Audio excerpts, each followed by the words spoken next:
परभणी तालुक्यातील दैठणा येथे ज्येष्ठ नागरिकांना लागणारे आरोग्य प्रमाणपत्र देण्यात सावळा गोंधळ समोर आला असून सोमवारच्या दिवशी प्रमाणपत्र देण्याचे सुविधा नसल्यास सांगण्यात आलं आहे आणि त्यामुळे नागरिकांना नाहक त्रासाला सामोरं जावं लागत आहे।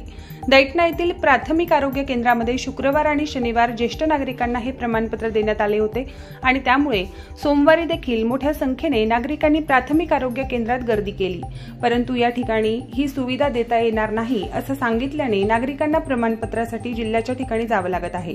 याकडे प्रशासनाने लक्ष देऊन योग्य ती पावले उचलावी अशी मागणी करण्यात आली आहे।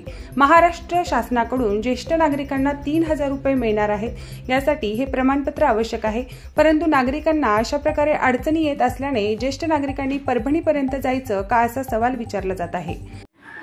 वैद्यकीय प्रमाणपत्रासाठी शुक्रवार आणि शनिवारी वितरण करण्यात आलेलं आहे दैठणा प्राथमिक आरोग्य केंद्रामध्ये आणि आज दिनांक सोमवारी 19ला बरेच म्हातारे माणसं आले असताना डॉक्टर स्पष्ट म्हणते की आम्हाला देता येत नाही, परभणीला सिव्हिलमध्ये जाणं। बरं, परभणीला जाताना तुम्हाला काय त्रास होईल? आता परभणीला जाताना कोणाला चालता येत नाही, कोणाला दिसत नाही, कोणाला दमा आहे, मग जायचं कसं? यासाठी प्रशासनाकडे आमची मागणी आहे म्हणजे किंवा आमच्या गावात आरोग्य केंद्र असून इथंच उपलब्ध करून देण्यात यावे। बसता येत नाही, उठता येत नाही, हो देताच येत नाही तर मग शुक्रवार शनिवारी नाही कसे दिले?